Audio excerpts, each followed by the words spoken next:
Intumescent cataract. How to perform perfect capsulorhexis. I have no financial disclosure or conflicts of interest with the presented material in this video. Why in some cases, performing capsulorhexis does not create any difficulties, while in others, it leads to the rapid release of liquid lens materials, uncontrolled rupture of the anterior capsule, and formation of the Argentine flag.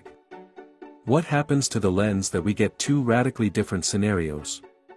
In one case, there is a compression of the lens cells with a loss of their transparency, and in the other, they turn into a liquid.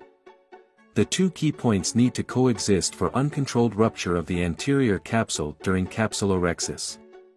First, is the formation of fluid with a significant increase in pressure inside of the capsular bag, and second separation of this fluid into two pockets, front and back, by a thickened lens.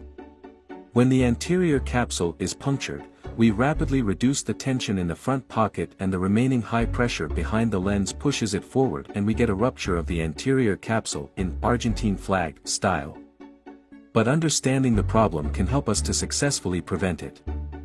The main idea of our method is to create contact between the anterior capsule to the solid part of the lens and displace all of the front pocket fluid from the capsulorhexis zone to the periphery.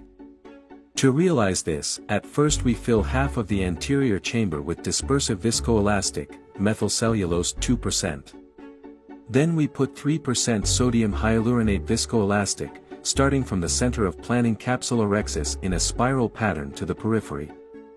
Thus, under the weight of the heavy viscoelastic, the liquid of the front pocket moves to the periphery and the contact of the anterior capsule with the solid part of the lens is formed. Thanks to this, we reduce the tension of the capsule and can perform capsulorhexis as in the case of a standard uncomplicated cataract, and the blocking of fluid on the periphery allows us to leave the increased pressure in the front pocket and makes it impossible to shift the hard lens forward.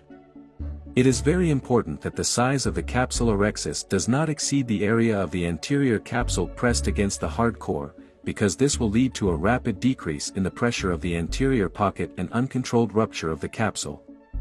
Another advantage of this technique is that the contact of the anterior capsule with a hard lens around the capsulorhexis blocks the exit of the liquid part of the lens into the anterior chamber, thus we have constant clear visual control of the capsulorhexis. In real life, it looks like this.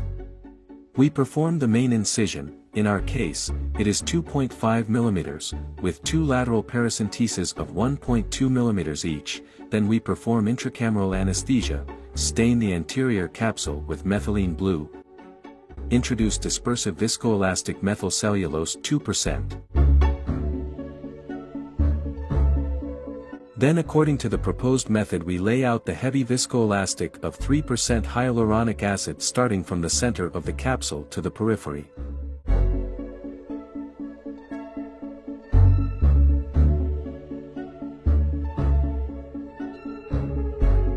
Next, we calmly perform a capsulorhexis as in the case of an ordinary uncomplicated cataract.